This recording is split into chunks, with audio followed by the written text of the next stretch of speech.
وانشق البحار. بسم الله الرحمن الرحيم. إن الحمد لله نحمده ونستعينه ونستغفره ونعوذ بالله من شرور أنفسنا ومن سيئات أعمالنا. من يهده الله فلا مضل له ومن يضلل فلا هادي له وأشهد أن لا إله إلا الله وحده لا شريك له وأشهد أن محمدا عبده ورسوله. أما بعد.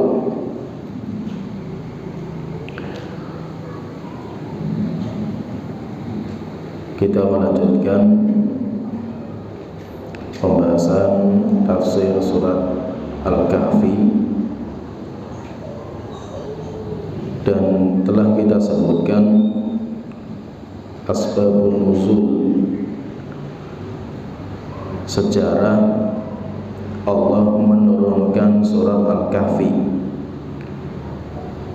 bahwa surat ini diturunkan sebagai jawaban orang-orang Yahudi kepada Rasulullah SAW, di mana orang-orang Mekah ketika datang Nabi Muhammad SAW mendakwahkan sebagai nabi, orang-orang Mekah datang kepada orang-orang Yahudi Madinah,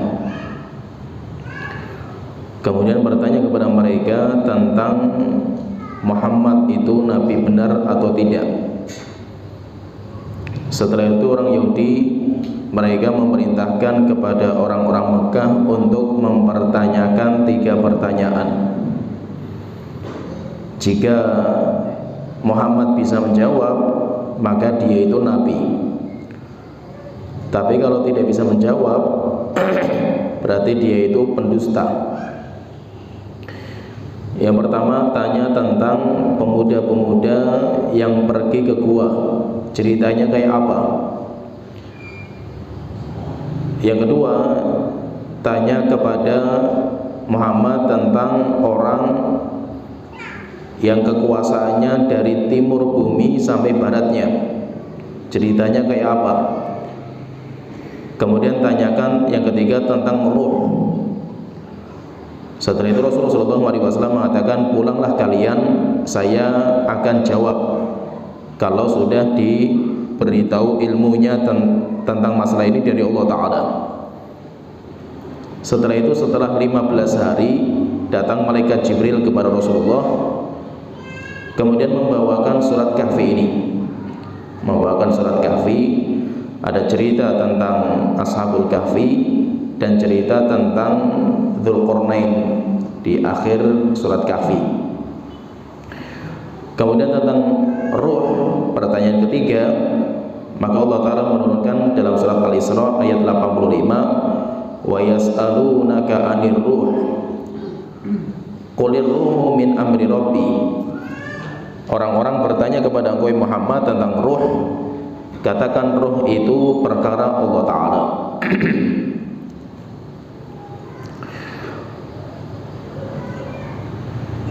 Kita sekarang masuk pada cerita Ashabul Kahfi di dalam surat ini. Di ayat yang ke-9, Allah nanti akan menceritakan Ashabul Kahfi itu secara global.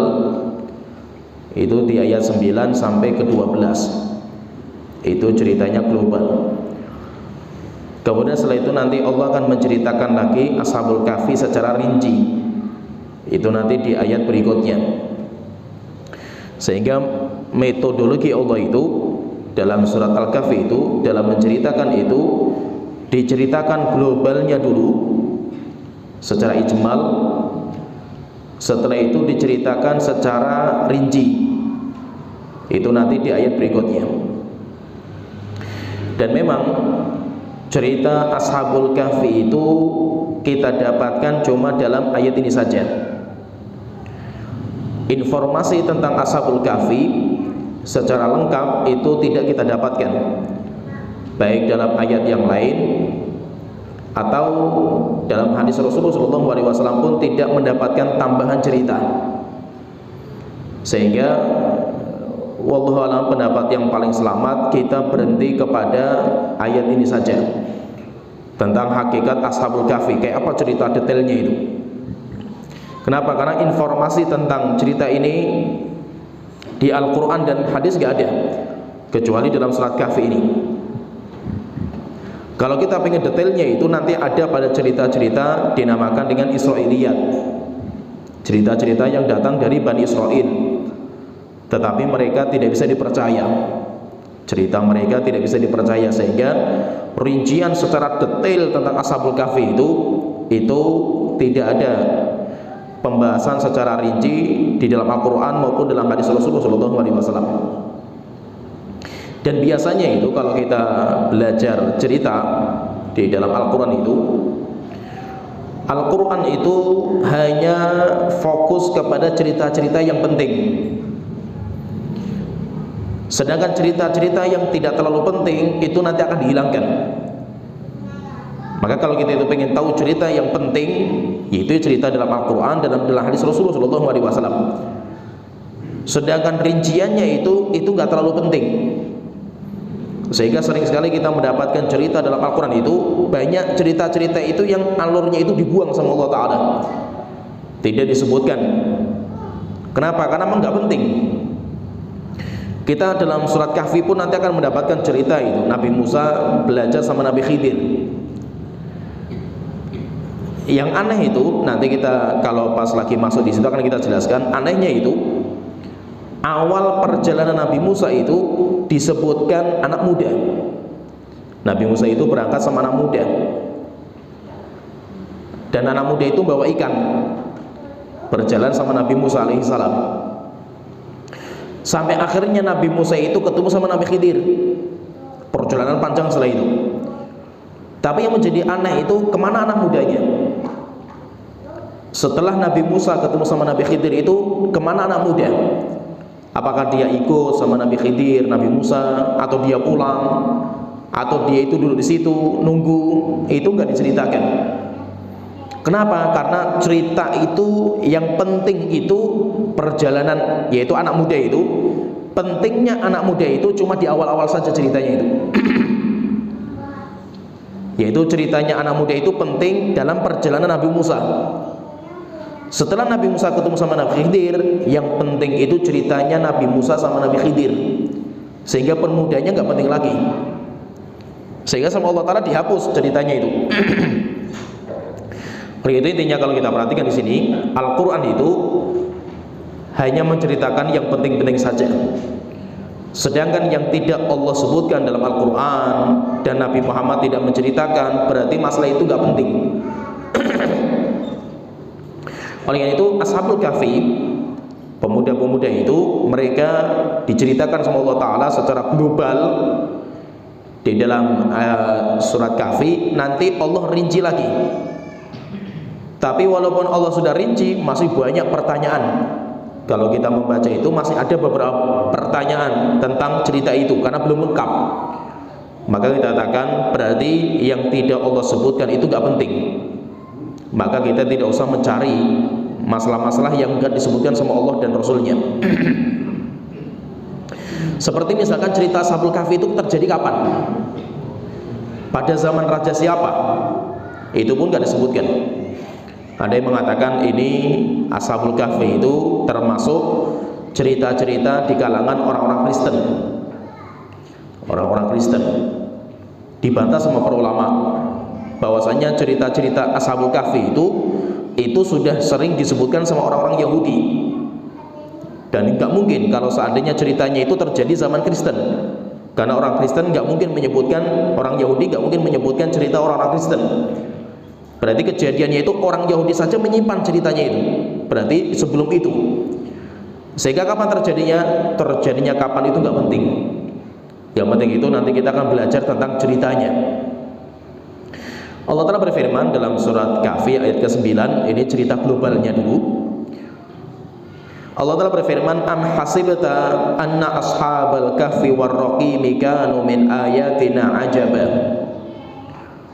Wahai Rasulullah, apakah kamu itu mengira bahwa Ashabul Kahfi warraqim, dan Raqim ini bukan berdiri sendiri sebenarnya itu. Ashabul Kahfi warraqim, orang-orang yang tinggal di gua, kahfi itu gua, warraqim, dan mereka itu juga memiliki raqim. Jadi raqim itu nanti terjadi khilaf di antara para ulama, raqim itu apa? Tapi raqim itu sebagaimana Allah Ta'ala berfirman dalam surah Al-Mutaffifin ayat ke-9, kitabum marqum. Raqim itu marqum, tertulis, tercatat, terukir. Sehingga berarti ashabal kahfi warraqimi, apakah kamu mengira bahwasanya ashabul kahfi dan mereka itu punya raqim? Raqim itu buku ilmu. Walaupun ilmunya itu, raqimnya itu, apakah itu di lembaran atau raqim itu batu yang mereka tulis. Ada yang mengatakan enggak, itu batu. Jadi mereka itu masuk gua kemudian menulis beberapa tulisan di gua. Ada yang mengatakan enggak, raqim itu buku dari ilmu yang mereka miliki. Intinya raqim itu adalah catatan untuk ilmu. Maka Allah Ta'ala mengatakan, am hasibta anna ashabal kahfi warraqimi kanu min ayatina ajaba. Apakah engkau mengira wahai Muhammad bahwa ashabul kahfi mereka itu termasuk ayat-ayat kami yang sangat menakjubkan? Maksudnya di sini itu Allah itu pengen menekankan enggak, ashabul kahfi itu biasa bagi Allah Ta'ala, bukan cerita yang hebat, yang luar biasa bagi Allah Ta'ala, bukan, biasa. Penciptaan langit dan bumi itu lebih hebat daripada ashabul kahfi. Oleh itu kata Imam Katsir, beliau mengatakan, kenapa Allah Ta'ala itu mengatakan seperti itu kepada Nabi Muhammad? Wahai Muhammad, apakah kamu mengira bahwasanya cerita ashabul kahfi itu cerita yang sangat menakjubkan?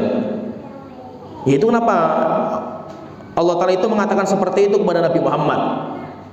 Kata beliau, kata Imam Katsir, laisa amruhum ajiban fi qudratina wa sultanina.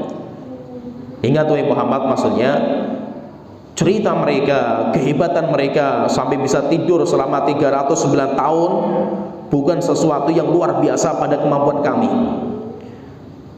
Fa inna khalqas samawati wal ardi wa ikhtilafil laili wan nahar wal qamari wal kawakib wa ghairu dzalika minal ayatil azimati dalati ala qudratillah wa annahu ala ma yasha'u qadir la yu'jizu syai'un a'jab min akhbari ashabil kahfi.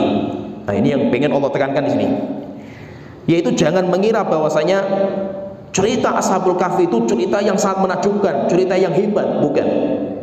Itu biasa pada kemampuan kami wahai Muhammad. Tetapi yang hebat itu apa? Yang hebat itu penciptaan langit dan bumi. Itu yang hebat. Yang hebat itu yang lebih besar lagi dari itu apa? Allah menciptakan malam dan siang. Allah menggerakkan matahari, rembulan, bintang.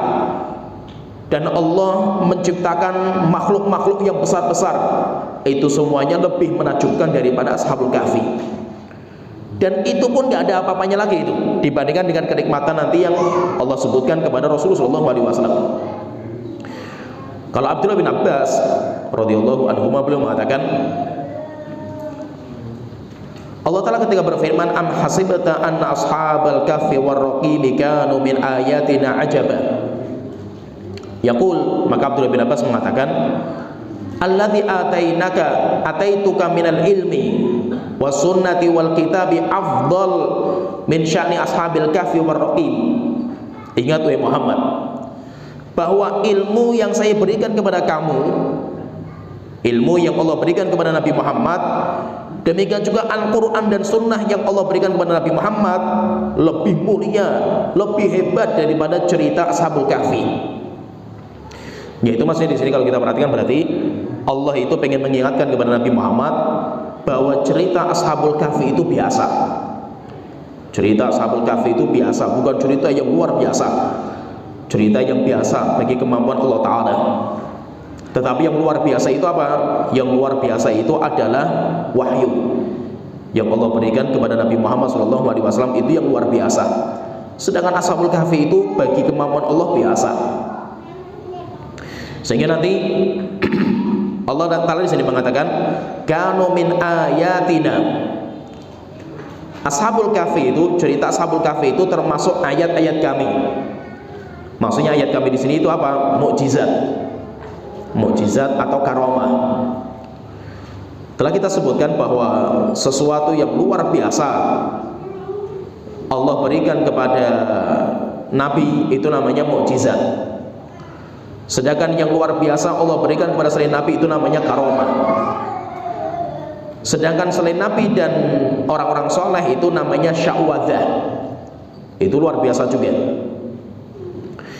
Dan semuanya itu, yaitu yang Allah berikan kepada Nabi itu namanya ayat. Oleh itu sering saya sebutkan itu di pengajian kita ini, bahwa mukjizat, lafaz mukjizat itu lafaz baru. Lafaz itu nggak ada di Al-Quran dan Sunnah, nggak ada. Ulama-ulama salaf kita nggak pernah mengenal istilah namanya mukjizat, itu nggak ada. Karena mukjizat itu kalau kata sebagian ulama itu termasuk lafaz yang muncul karena filsafat. Lafaz yang muncul karena filsafat, sehingga ada namanya mukjizat. Itu lafaz baru. Sedangkan sesuatu yang luar biasa yang Allah berikan kepada Nabi dan Rasul itu namanya ayat, bukan mukjizat, namanya ayat. Di sini pun juga sebutkan am hasibata anna ashabal kahfi warraqimi kanu min ayatina. Ayatina. Tapi ayat Allah itu ada dua. Ayat Allah itu ada dua. Ada namanya ayat kauniyah, tanda-tanda kehebatan Allah yang bersifat hukum alam. Itu namanya ayat kauniyah. Kemudian nanti ada ayat syar'iyah, tanda-tanda kehebatan Allah yang bersifat wahyu. Jadi ada ayat kauniyah yang bersifat alam, ayat syar'iyah yang bersifat wahyu. Nanti dibedakan sama para ulama, istilah orang-orang sekarang ini, mutaakhirin lah orang. Kalau sama salaf nggak dibedakan, semuanya namanya ayat. Baik yang kauniyah, syar'iyah namanya ayat. Setelah itu lafaz, setelah itu manusia itu membedakan, dibedakan. Kalau yang wahyu namanya ayat. Jadi ayat itu untuk wahyu. Sedangkan yang untuk kauniyah yang sifatnya alam, maka dinamakan dengan lafaz namanya mukjizat. Jadi mukjizat itu sebenarnya ayat kauniyah, sesuatu yang luar biasa yang Allah berikan kepada Nabi, tapi sifatnya hukum alam, kehidupan dunia. Nabi Muhammad bisa memecah rembulan, Nabi Musa bisa membelah lautan. Itu kan bersifat duniawi. Itu kehebatan yang bersifat duniawi. Itu namanya, sebenarnya namanya ayat kauniyah. Tapi setelah itu terkenal dinamakan dengan lafaz namanya mukjizat. Namanya mukjizat. Sedangkan wahyu ilahi, wahyu yang Allah turunkan kepada para nabi dan rasul, itu namanya ayat syar'iyah. Ayat syar'iyah. Tapi setelah itu dikenal dengan ayat. Dikenal dengan ayat, padahal namanya ayat syar'iyah. Nah di sini maksudnya itu Allah ingin menekankan kepada Nabi Muhammad bahwa ayat syar'iyah itu lebih mahal, lebih hebat daripada ayat kauniyah. Ini yang perlu ditekankan, sehingga Allah ketika menceritakan Ashabul Kahfi itu jangan mengira bahwa ayat kauniyah, mukjizat itu lebih hebat daripada wahyu. Wahyu Allah itu lebih mahal daripada mukjizat. Sehingga Allah Ta'ala ingatkan, am hasibta anna ashabal kahfi warraqimi kanu min ayatina ajaba.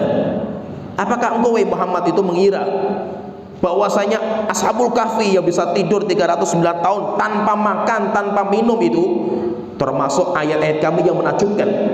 Abdullah bin Abbas mengatakan itu biasa.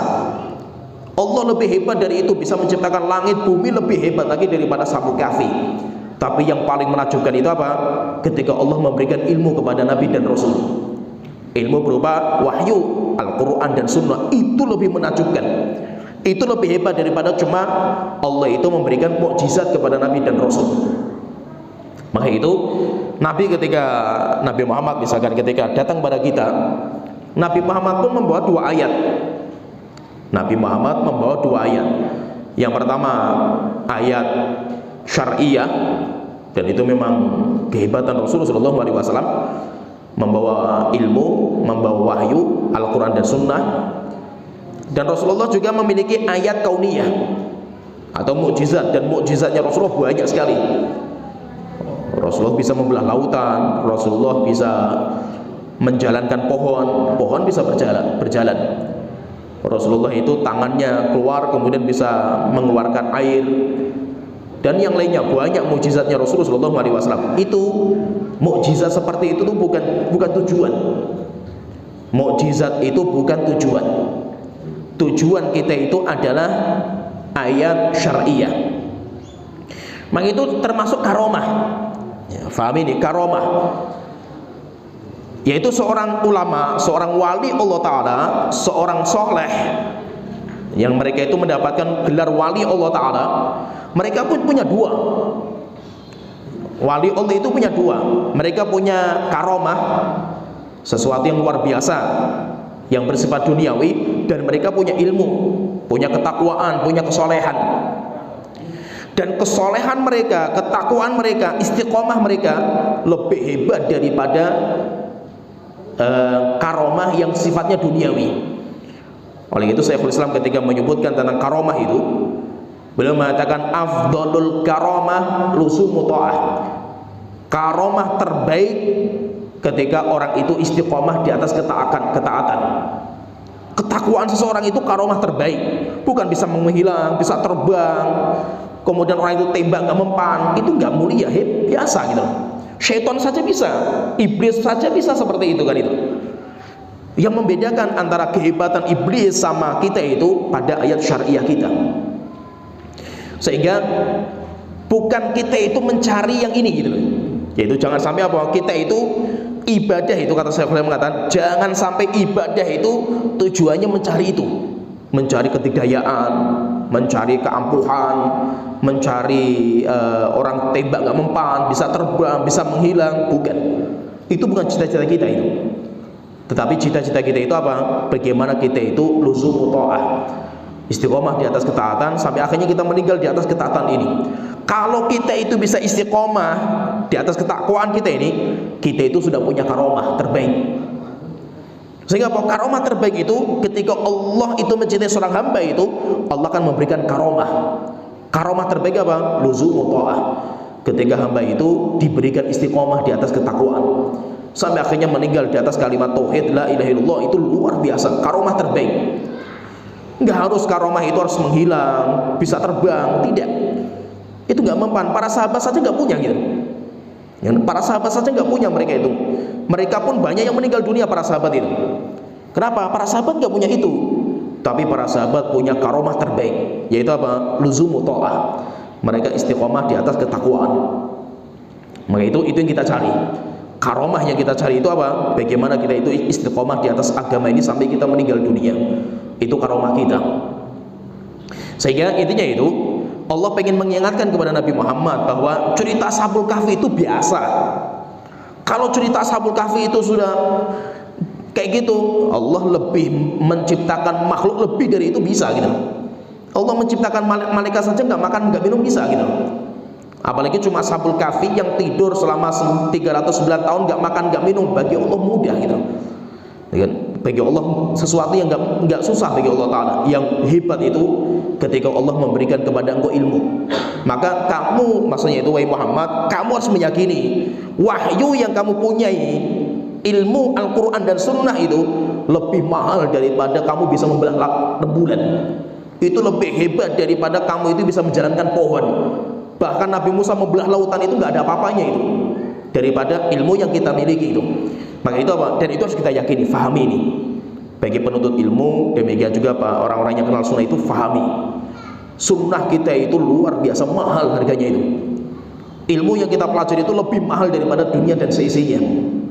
Dan itu harus kita yakini. Kita harus meyakini seperti itu. Kalau kita meremehkan hidayah itu kita remehkan, maka hidayah itu sangat mudah untuk hilang. Hidayah, misalkan kita kenal sunnah lah ya, atau kita bisa sholat saja itu. Kita bisa sholat 2 rakaat sebelum subuh saja itu harganya lebih mahal daripada dunia dan seisinya. Kita bisa istiqomah sholat, walaupun kita ditembak mati, walaupun kita diparang juga kita mati, nggak apa-apa. Itu lebih mahal daripada kita itu tembak nggak mempan. Sholatnya kita, baca Quran kita, sunnahnya kita itu lebih mahal daripada dunia dan seisinya. Dan kita itu harus meyakini seperti itu.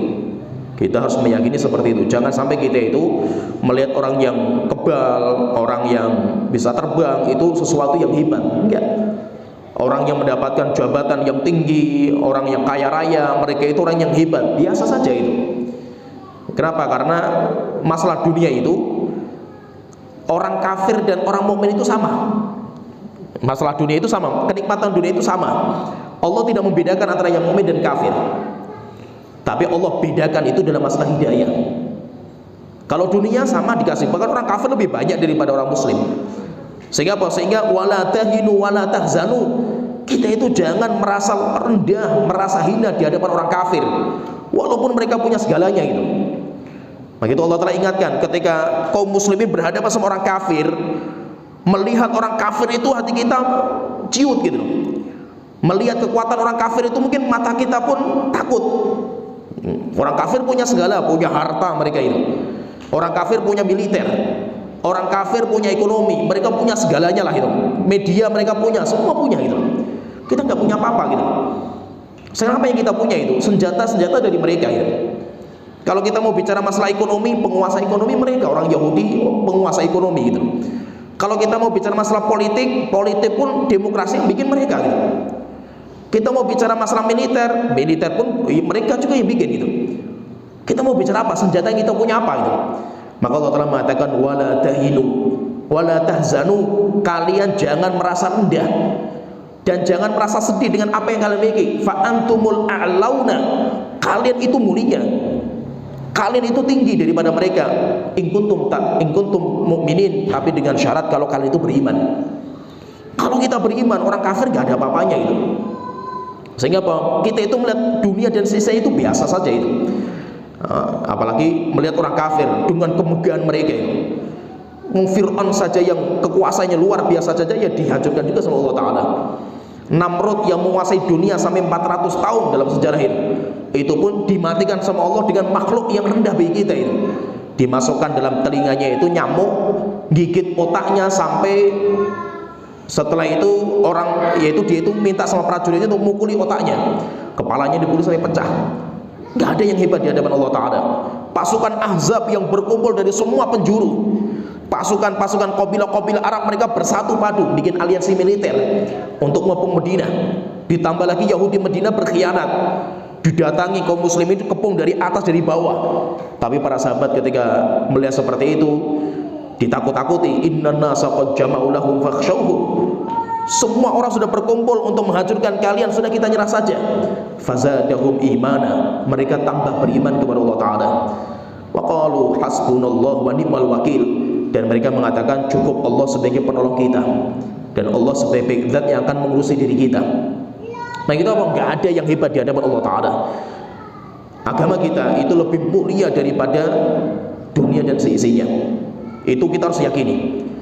Maka jangan sekali-kali merendahkan agama kita, merendahkan hidayah yang kita miliki. Kalau kita rendahkan ilmu yang kita miliki di hadapan orang kaya, misalkan di hadapan jabatan, hina sekali diri kita itu. Maka itu di dalam masalah ilmu itu kita punya ilmu. Sekarang kita punya ilmu sunnah. Ada yang punya ilmu Al-Quran, ada yang punya ilmu tauhid. Itu lebih mahal daripada jabatan manusia, daripada hartanya manusia. Sehingga bahwa kita ketemu sama mereka biasa saja, jangan sampai merendah. Gara-gara kita ketemu sama pejabat, akhirnya kita itu merendah. Padahal kita punya Al-Quran. Al-Quran kita lebih mahal daripada hartanya dia itu. Gara-gara dia itu seorang yang kaya raya, kita itu berhadapan sama dia gemeter. Sunnah yang kita amalkan itu lebih mahal daripada dunia yang dia miliki. Dan itu harus kita yakini. Penuntut ilmu harus tahu ini. Sehingga apa? Sehingga kita itu berhadapan sama orang semuanya itu nggak ada yang hebat di mata kita itu. Dan kita nggak pernah mengharapkan mereka juga itu. Jangan sampai hati kita itu mengharapkan mereka, bergantung dengan mereka. Kita punya Allah Ta'ala. Maka jangan sampai kita itu merendahkan diri kita di hadapan penghuni dunia. Kita itu rendah di hadapan Allah Ta'ala, tapi di hadapan manusia kita itu mulia. Jangan merendah di hadapan orang lain. Ya, jadi di sini Allah Ta'ala ketika mengatakan di sini am hasibta anna ashabal kahfi warraqimi kanu min ayatina ajaba. Apakah kamu itu mengira wahai Muhammad bahwasanya cerita Ashabul Kahfi itu merupakan cerita yang hebat dalam ayat-ayat kami? Bukan, biasa. Setelah itu Allah telah menceritakan secara global id awal fityatu ilal kahfi. Cerita Ashabul Kahfi itu apa sih ceritanya itu? yaitu ketika al-fityah, anak-anak muda, mereka itu istirahat di sebuah gua. Faqalu, kemudian mereka itu ketika masuk gua mereka berdoa, Rabbana atina min ladunka rahmatan wa hayyi' lana min amrina rasyada. Wahai Tuhan kami, berikan kepada kami rahmat dan mudahkan kepada kami petunjuk. Dan ini doa sebelum mereka itu istirahat di dalam gua. Jadi ceritanya ini, mereka itu anak-anak muda ini tinggal di sebuah masyarakat yang mereka itu punya kebiasaan berbuat kesyirikan. Masyarakatnya itu menyembah berhala. Mereka itu sudah anak-anak muda ini, mereka itu mendakwai mereka, mendakwai tentang kesyirikan dan mengajak mereka untuk bertauhid kepada Allah Ta'ala, tapi dakwah mereka nggak mempan, sehingga mereka itu cuma ada satu dari dua pilihan. Pilihan yang pertama, mereka masih tinggal di situ tapi harus mengikuti budaya. Jadi budayanya apa ya diikuti, berarti mereka harus mengikuti kesyirikan mereka. Atau yang kedua, mereka itu harus keluar dari kampung itu untuk menyelamatkan agama mereka. Akhirnya mereka itu milih yang kedua, karena mereka menganggap hidayah itu lebih mahal daripada dunia dan seisinya. Akhirnya apa? Mereka rela lari dari kampung halaman untuk menyelamatkan agama. Ketika mereka itu melarikan diri, akhirnya mereka itu istirahat, mau cari tempat istirahat, tidak mendapatkan kecuali di gua. Setelah itu mereka itu masuk gua. Dan guanya itu di mana? Itu pun nggak ada yang tepat juga. Banyak sekali khilaf di antara para ulama dalam masalah ini. Guanya itu di mana? Sehingga apa? Sehingga guanya di mana nggak penting. Yang penting itu ceritanya bagaimana para pemuda ini, mereka itu berjuang untuk menyelamatkan agama mereka. Ketika mereka itu masuk gua, maka mereka itu berdoa kepada Allah Ta'ala, dan doanya Masya Allah luar biasa, menunjukkan bagaimana ini para pemuda itu kayak apa mereka itu. Maka mereka mengatakan, Rabbana atina min ladunka rahmatan, wahai Tuhanku, wahai Tuhan kami, berikan kepada kami rahmat dari Engkau, wa hayyi' lana min amrina rasyada, dan mudahkan bagi kami petunjuk. Menunjukkan apa? Menunjukkan bahwasanya mereka itu dipilih sama Allah dari orang-orang kota itu, hanya mereka yang diberikan hidayah untuk mengenal tauhid yang benar. Sedangkan mayoritas mereka semuanya kesyirikan.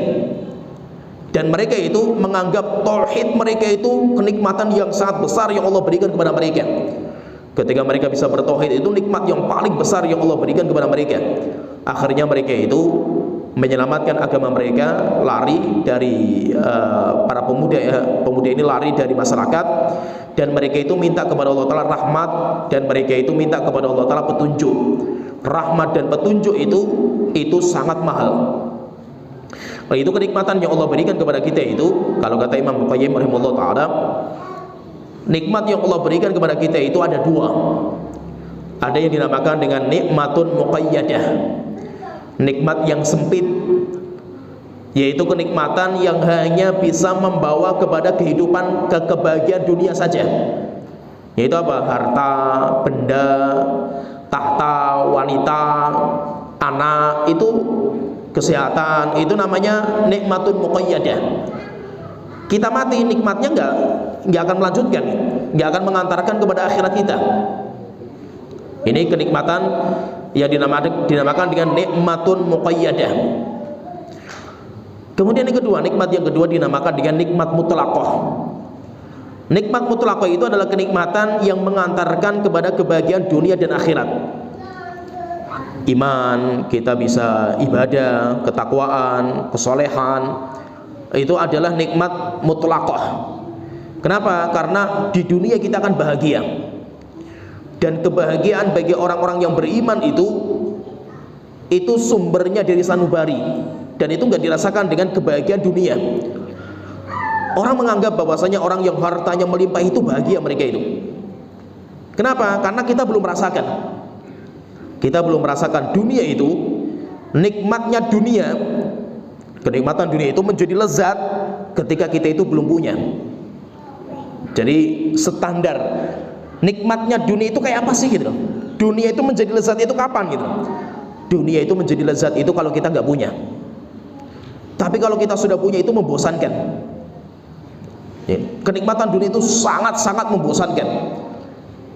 Orang misalkan saya contohkan, misalkan dia nggak punya rumah masih ngontrak. Ketika dia melihat temannya itu rumahnya bagus, dia pasti menganggap bahwa kalau saya punya rumah bagus itu bahagia saya itu. Kenapa? Karena Anda belum punya. Sehingga apa? Pengen punya rumah seperti teman Anda itu. Bos, kita kerja banting tulang, peras keringat untuk bikin rumah kayak rumahnya teman kita itu. Setelah kita selesai bangun rumah kayak rumah teman kita itu, paling berjalan 1 pekan, 2 pekan, sebulan, 2 bulan, bosan kita itu. Rupanya kita punya teman lagi, punya rumah yang lebih megah lagi itu. Akhirnya apa? Oh, kalau saya punya rumah seperti itu, pasti saya bahagia itu. Sampai kapan? Gak pernah berakhir. Nanti kalau kita sudah jadi orang kaya raya, melimpah harta kita, yang paling enak itu orang miskin. Orang kaya itu melihat orang miskin itu bahagia, bisa kumpul sama keluarga, kemudian tidurnya bisa nyenyak, bisa ngorok. Hatta tukang becak tidur di pinggir jalan saja bisa ngorok mereka itu. Orang kaya raya belum tentu bisa tidur, hatta di hotel mewah mereka itu bisa tidur, belum tentu mereka itu. Sehingga apa? Kapan dunia itu menjadi bahagia? Dunia itu akan bahagia itu kalau kita nggak punya. Tapi kalau kita sudah memiliki dunia, membosankan dunia itu. Sehingga coba kita lihat liburan itu. Kalau pas kita itu liburan orang-orang kota pengennya ke kampung, orang-orang kampung pengennya liburannya ke kota, orang-orang kota-kota malah pengennya ke sawah, liburannya itu ke gunung. Kenapa? Membosankan dengan duit yang dia miliki itu. Kenapa? Karena itulah dunia itu. Sedangkan di sana itu ada kenikmatan yang gak pernah membosankan. Siapa yang belum merasakan lezatnya nikmat ini, dia nanti tidak akan merasakan lezatnya surga akhirat. Yaitu apa? Hidayah.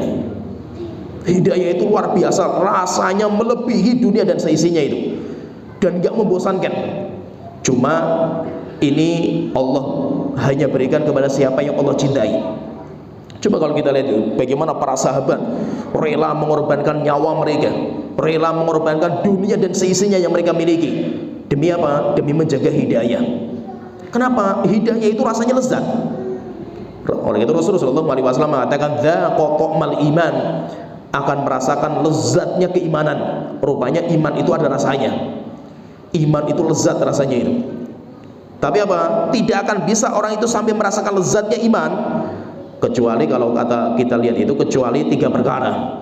Yang pertama, ketika kita itu mencintai Allah dan Rasulnya melebihi dunia dan seisinya. Yang kedua, kita itu tidak berkumpul kecuali karena Allah Ta'ala. Yang ketiga, kita itu takut kalau kita itu dicabut nikmat hidayah, sebagaimana takutnya kita itu kalau dijerumuskan ke neraka jahanam. Sehingga bahwa dunia itu nggak ada apa-apanya dengan hidayah yang Allah Ta'ala berikan kepada kita. Maka itu pemuda ini ketika mereka masuk gua, mereka berdoa, Rabbana atina min ladunka rahmatan, wahai Tuhanku, karuniakan kepada kami rahmat dan mudahkan kepada kami petunjuk. Fadarabna ala adhanihim fil kahfi sinina adadan, akhirnya kami tutup telinga mereka. Fadarabna ala adhanihim, kami tutup telinga mereka di dalam gua sinina adadan, bertahun-tahun. Ini kan masuk global, saya tadi kan sebutkan ini ceritanya global, rinciannya nanti akan disebutkan sama Allah Ta'ala. Terjadi khilaf di antara para ulama apa yang dimaksud dengan fadarabna ala adhanihim. Fadarabna ala adhanihim, kami tutup telinga mereka. Ini maksudnya apa? Fadarabna ala adhanihim itu. Maka sebagian ulama mengatakan alqaina alaihi nauma, kami tidurkan mereka sehingga mereka tidak mendengar suara orang-orang sekitarnya. Sehingga telinganya itu maksudnya ditutup itu dengan cara ditidurkan, karena orang tidur itu dia nggak mendengar. Tapi ada yang mengatakan enggak, fadarabna ala adhanihim itu dulu mereka itu pemuda-pemuda yang nakal, sehingga telinga mereka itu ditutup dengan besi-besi, yaitu orang nakal gitu loh. Jadi pakai anting-anting, kemudian dilubangi, kemudian orang-orang nakal mereka itu dulunya itu, anak-anak muda itu. Setelah itu kami berikan hidayah kepada mereka. Yang dulunya mereka itu nakal-nakal, setelah itu kami berikan hidayah kepada mereka, akhirnya menjadi orang-orang yang bertauhid kepada Allah Ta'ala. Tetapi yang masyhur di kalangan para ulama, fadarabna ala adzanihim fil kahfi sinina adadiyah, kami tutup telinga mereka itu maksudnya kami tidurkan mereka. Karena orang yang tidur itu indera mereka itu sudah mati, sehingga telinga mereka itu kayak tertutup. Padahal nggak ada penutupnya itu, tapi sudah nggak berfungsi. Kenapa? Karena tidurnya. Fadarabna ala adzanihim fil kahfi sinina adada. Dan mereka itu dalam gua itu bertahun-tahun mereka itu ditidurkan. Tsumma ba'athnahum lina'lama ayyul hizbaini ahsa lima labithu amada. Kemudian setelah itu mereka kami bangunkan lagi. Mereka kami bangunkan. Setelah itu apa? Mereka itu nanti akan bertanya-tanya di kalangan mereka itu, kita itu tidurnya berapa gitu lamanya itu. Setelah itu akhirnya mereka nanti itu kan keluar untuk beli makanan, untuk mengetahui mereka itu berapa sih lamanya tidur itu. Maka Allah Ta'ala mengatakan lina'lama ayyul hizbaini ahsa lima labithu amada, supaya kami mengetahui di antara mereka itu mana pendapat yang paling benar akan berapa lama mereka itu istirahat di dalam gua. Itu kan cerita masih global, itu ceritanya masih global semuanya itu. Setelah itu nanti, setelah ini Allah Ta'ala nanti akan menceritakan mulai dirinci itu pemuda-pemuda itu siapa mereka, agama mereka itu apa, kemudian nanti lamanya mereka tinggal di gua itu berapa sih kepastiannya itu.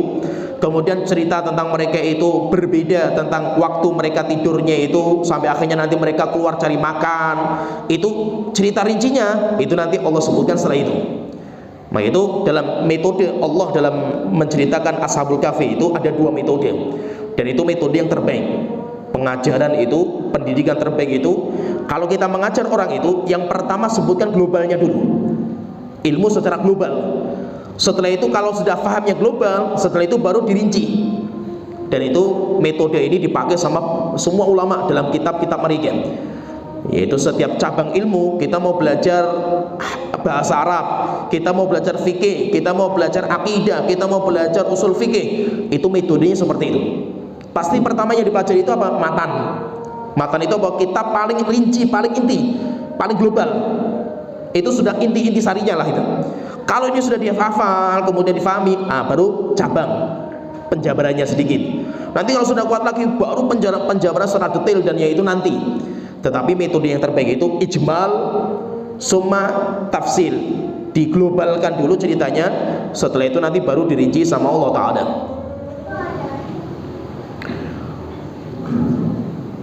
Allah Ta'ala berfirman setelah itu di ayat ke-13, dan ini sudah mulai Allah menceritakan secara detail rincian kisah Ashabul Kahfi. Allah Ta'ala berfirman, nahnu naqussu 'alaika naba'ahum bil haqq, kami menceritakan kisah mereka, cerita-cerita mereka kepada engkau Muhammad dengan cerita yang benar. Innahum fityatun amanu bi rabbihim wa zidnahum huda, mereka adalah para pemuda-pemuda yang beriman kepada Tuhan mereka. Wa zidnahum huda, dan kami tambahkan petunjuk kepada mereka. Al-Imam Ibnu Katsir rahimahullah ta'ala, beliau mengatakan, bagus sekali saya bacakan. Beliau mengatakan, min huna syara'a fi bastil qissati wa syarhiha, mulai dari sini Allah akan menceritakan cerita secara luas. Fadzakara ta'ala annahum fityatun, dan Allah menyebutkan bahwa mereka itu para pemuda. Wa hum aqbala lil haqqi, dan memang sifat muda itu, anak-anak muda itu lebih cepat menerima kebenaran daripada orang-orang tua. Wa ahda lisabili minasyuyukh, dan anak-anak muda itu lebih lurus jalan mereka daripada orang-orang tua. Alladzina qad atau wa nughmasu fi dinil batil, karena orang-orang tua itu mereka sudah kenyang dengan kebatilan mereka. Mereka sudah, istilahnya sudah kecanduan dengan kesyirikan mereka, sehingga orang-orang tua itu sangat jarang mereka yang bertobat kepada Allah Ta'ala dari kesyirikan dan kebatilan. walihadza kana aktsaruhum almustajibina lillahi wa lirasulihi syababan. Oleh karena itu zamannya Arab jahiliyah itu, ketika awal-awal Rasulullah menjadi nabi berdakwah di Mekah, mayoritas yang menerima dakwahnya Rasulullah itu anak muda.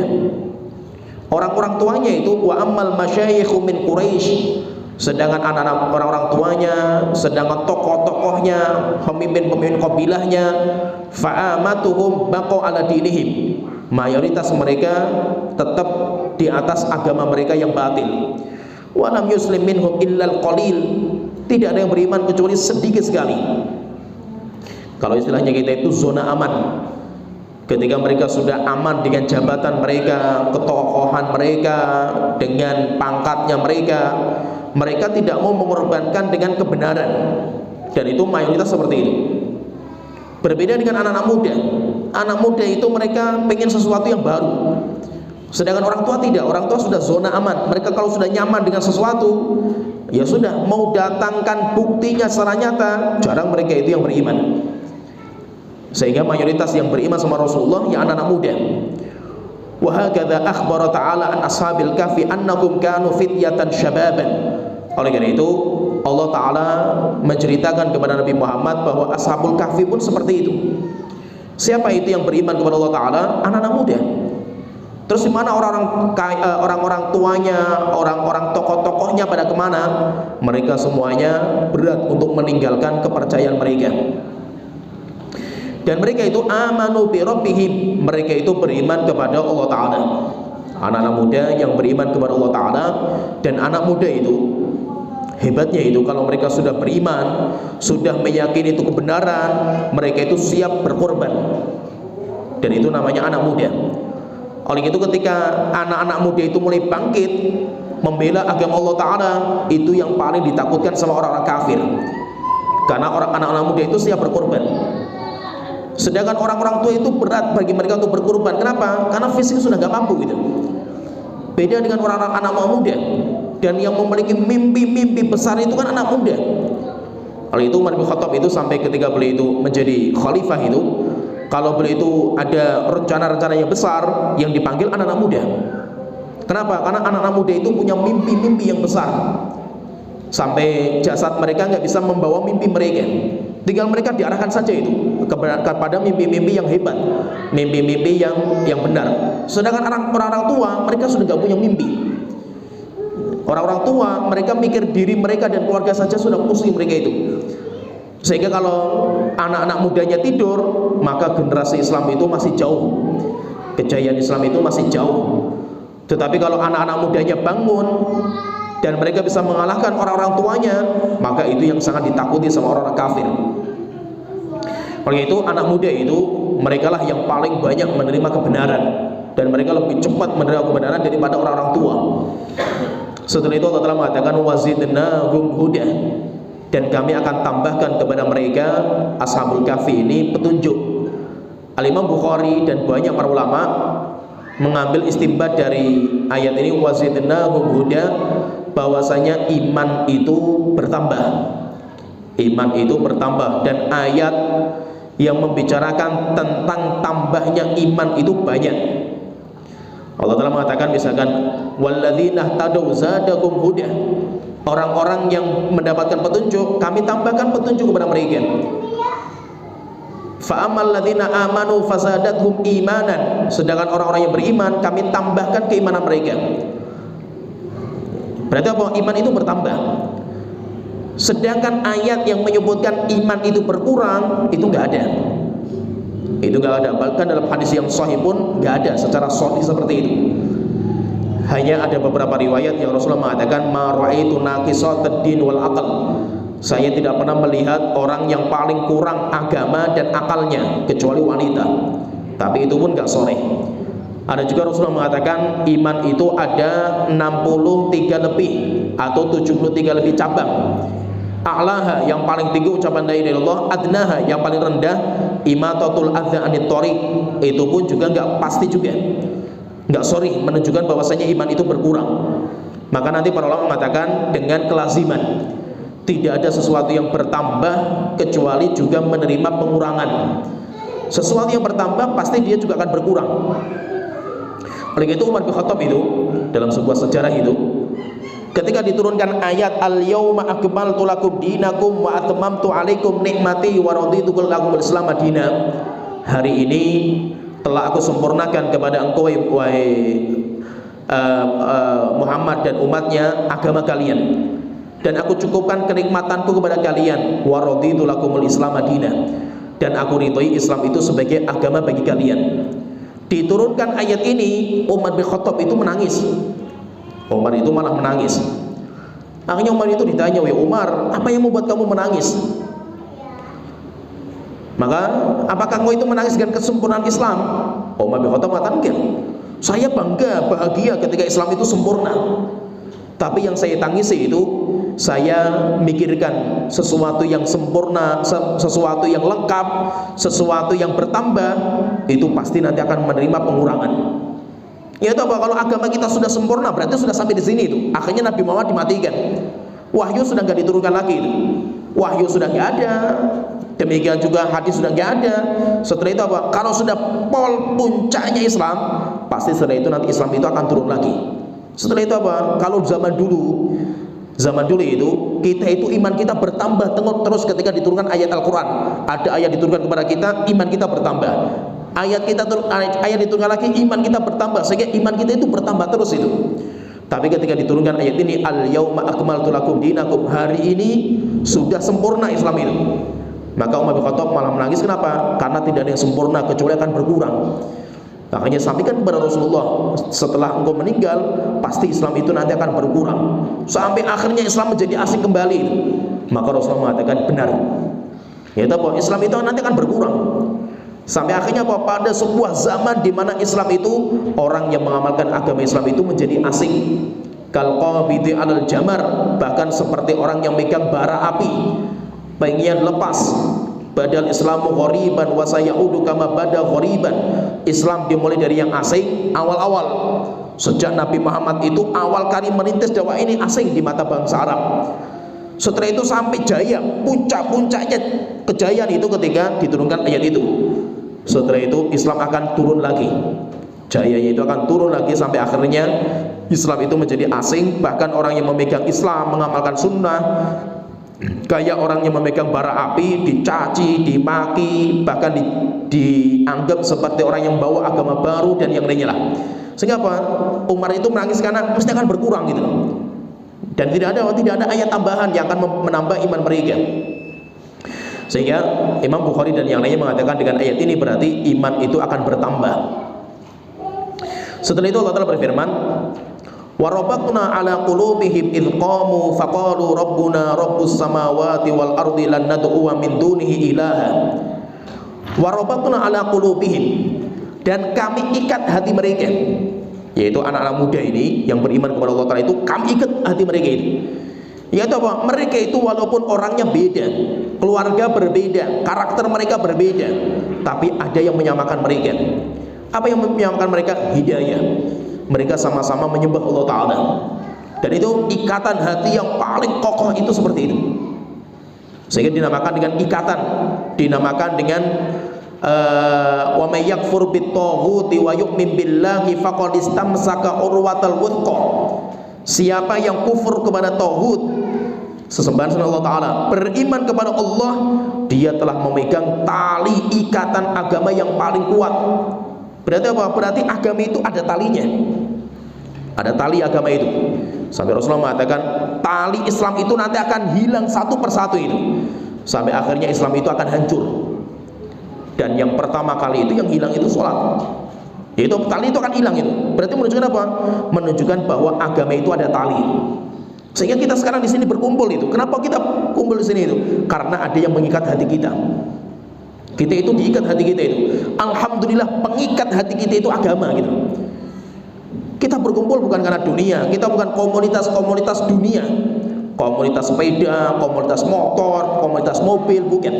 Yang mengumpulkan kita ke sini itu karena kita belajar agama. Senyum dari jauh-jauh, datang dari jauh-jauh. Kenapa kok kita bisa kumpul di sini itu? Karena ada yang ikat hati kita. Yaitu apa? Kita sama-sama pengen mencari hidayah.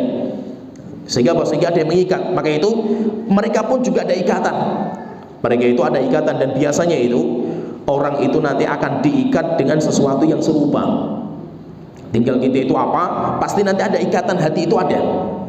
Maka itu kalau coba kita perhatikan ya, kita itu punya teman banyak, tapi kita punya sahabat karib itu nggak banyak. Kita di sekolah SD, SMP, SMA, satu letting kita itu berapa teman-teman kita itu? Banyak sekali teman kita itu. Pertanyaan, kenapa nggak semua itu menjadi teman akrab kita? Pasti teman akrab kita itu bisa dihitung. Saya itu kemana-mana kuntang-kunungnya sama dia itu, kayak teman akrab saya lah itu. Itu pasti ada ikatan. Itu ada ikatannya itu. Ikatannya apa? Ya hati itu yang akan mengikat. Sehingga apa? Pasti kita itu akan berkumpul dengan yang sejenis kita. Sebagaimana apa? Burung-burung itu nggak mungkin berkumpul dengan sesuatu yang berbeda. Pasti burung itu akan berkumpul dengan sesuatu yang sama. Sampai Rasulullah SAW itu belum mengatakan al-arwahu junudun mujannadah. Roh-roh itu, roh-roh kita itu, manusia itu bagaikan pasukan yang bergerombol, bagaikan burung yang mereka itu hinggap di sebuah tempat bergerombol mereka itu. Fama ta'arafa minhat talaf, yang saling sama karakternya, yang saling ingat, yang saling tahu, mereka itu akan berkumpul. Wa ma tanaqara min ikhtalaf, dan yang berbeda karakternya itu akan berpisah dengan sendirinya. Oleh itu kita punya teman banyak di sekolah dulu itu, yang enggak karakternya dengan kita enggak sama, mesti akan pisah gitu. Sedangkan yang sama karakternya dengan kita itu akan terikat, dan terikatnya bisa lama sekali keikatan itu. Apalagi kita punya ikatan yang lebih kuat daripada ikatan dunia dan seisinya, daripada ikatan wanita, ikatan dunia, harta dan yang lainnya, yaitu kita punya ikatan iman.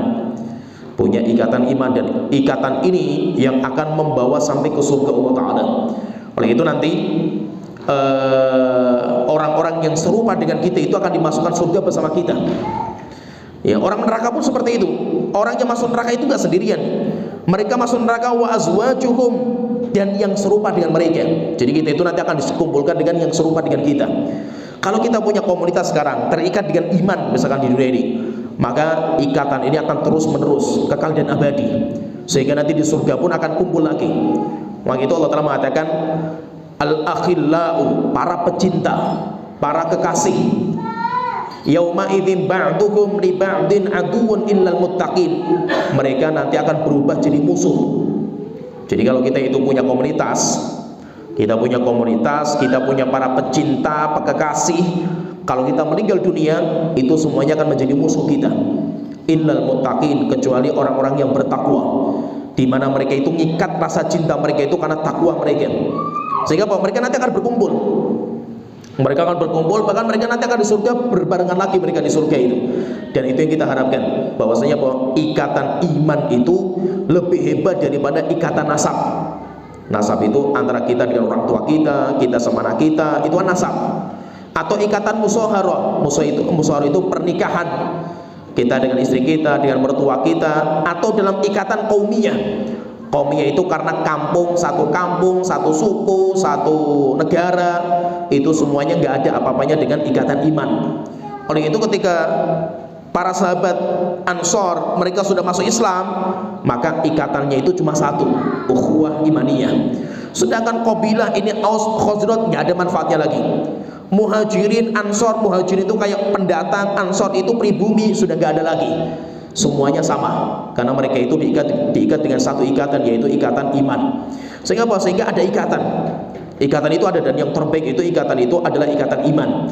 Warabatuna ala qulubihim, kami ikat mereka, bahkan ikatan kokohnya mereka itu, walaupun hati jasad mereka nggak pernah bersatu, tapi terkadang keyakinan mereka itu satu. Oleh itu kata para ulama mengatakan hebatnya ahlu sunnah itu, dari semua penjuru, baik orang yang hidup di timur, di barat, di mana-mana itu, mereka nggak pernah berjumpa, tapi akidah mereka sama. Akidah mereka sama. Kenapa? Sama-sama mereka itu kembali kepada Al-Quran dan Sunnah. Jasad mereka nggak pernah berjumpa, mereka nggak pernah berkumpul untuk merapatkan pendapat mereka itu. Tapi ketika mereka itu berpendapat, antara yang di timur dan yang di barat itu pendapatnya sama. Karena mereka itu kenapa? Karena terikat dengan Al-Quran dan Sunnah. Mereka itu walaupun cuma Al-Quran dan Sunnah, itu ikatan yang sangat kokoh, walaupun jasad mereka nggak pernah berkumpul. Oleh itu sampai para ulama itu mengatakan, kita kalau baca kitab-kitab ulama-ulama kita itu masalah akidah, ada yang hidupnya di sana, di sini, ada yang nggak pernah berjumpa, tapi ketika menulis akidah sama, nggak ada bedanya itu. Kenapa? Karena mereka terikat dengan Al-Quran dan Sunnah. Maka Allah Ta'ala mengatakan, warabatna ala qulubihim idh qamu faqalu rabbuna rabbus samawati wal ard. Al-Imam Ibnu Katsir, saya bacakan bagus sekali. Ini ada cerita tambahan, walaupun ini yang bacakan Imam Ibnu Katsir. Wallahu alam akan benarnya cerita ini, karena rinciannya memang kita katakan tadi, itu pun nanti Imam Ibnu Katsir menyebutkan rincian cerita masalah Ashabul Kahfi itu semuanya nggak ada dalilnya. Tetapi beliau mengatakan di sini, saya bacakan. Allah Ta'ala ketika berfirman, warabatna ala qulubihim, kami ikat hati mereka, sabbarnahum ala mukhalafati qaumihim wa madinatihim, kami sabarkan, yaitu diikat itu maksudnya mereka itu diikat dalam satu pemahaman tauhid. Kemudian yang kedua, mereka diikat dalam satu kesabaran, semuanya disabar-sabarkan sama Allah Ta'ala. Mereka itu kuat untuk menyelisih kaumnya dan meninggalkan kampung halamannya. Wa mufaraqatu makanu fihi minal aisyir raghid wa sa'adatu wa ni'mah. Dan mereka itu sama-sama, mereka itu sabar untuk meninggalkan kenikmatan yang mewah. Fa innahu qad dzakara ghairu wahidin minal mufassirin minas salafi wal khalaf. Belum mengatakan setelah itu, karena banyak ulama-ulama salaf kita, ahli tafsir dari kalangan salaf dan khalaf, annahum kanu min abna'i mulukir Rum, telah menyebutkan cerita bahwasanya anak-anak muda ini, siapa itu? Mereka itu anaknya para pejabat, orang-orang kaya mereka itu. Sehingga mereka itu dalam masalah kehidupan dunia, bapak mereka itu orang-orang kaya, mereka punya jabatan. Bahkan ada yang raja, anaknya raja Romawi. Jadi bukan orang-orang miskin, bukan orang biasa. Tapi mereka itu dalam satu pemahaman. Akhirnya mereka meninggalkan kenikmatan dunia untuk menyelamatkan agama mereka. Wala ya'rifu wahidun minhum al-akhar. Setelah itu beliau mengatakan, bahkan mereka itu nggak saling kenal mereka itu. Mereka itu nggak saling kenal. Antara ini Ashabul Kahfi kan ada beberapa pemuda itu. Si A dengan si B itu nggak kenal mereka itu. Wa innama jama'ahum hunaka alladhi jama'a qulubahum 'alal iman. Tetapi mereka itu setelah itu dikumpulkan. Setelah itu mereka itu dikumpulkan. Akhirnya mereka itu nanti setelah itu berkumpul dalam satu pemahaman, akhirnya mereka berkumpul. Setelah itu nanti mereka dilaporkan kepada penguasa. Setelah itu beliau mengatakan, saya bacakan sama beliau, wal gharadu, inti ceritanya itu, annahu ja'ala kulla ahadin minhum yaktumu ma huwa alaihi min ashabihi. Jadi mereka itu orang ya nggak saling kenal mereka itu. Tiba-tiba mereka itu ketemu di gua, yaitu sebagian mengatakan gua itu sudah berkali-kali mereka datangi, bukan sekali saja itu. Jadi gua itu kayak base campnya mereka. Jadi awalnya itu mereka itu kayak stres melihat kesyirikan di masyarakat. Intinya mereka nggak terima. Kenapa mereka itu menyembah berhala itu, mereka nggak terima itu. Akhirnya apa? Mereka itu sendirian. Mereka mengira orang yang mengingkari kesyirikan itu hanya dia sendiri itu. Akhirnya suatu ketika dia itu pengen mengasingkan diri lah. Tiba-tiba orang itu masuk gua. Tiba-tiba datang orang lagi masuk gua lagi itu. Akhirnya ditanya, loh kenapa kamu kesini gitu. Akhirnya diskusilah masalah imaniyah itu. Akhirnya apa? Mulai mereka itu akrab, jadi teman akrab. Nanti tiba-tiba datang orangnya ketiga lagi, sama juga keyakinannya itu.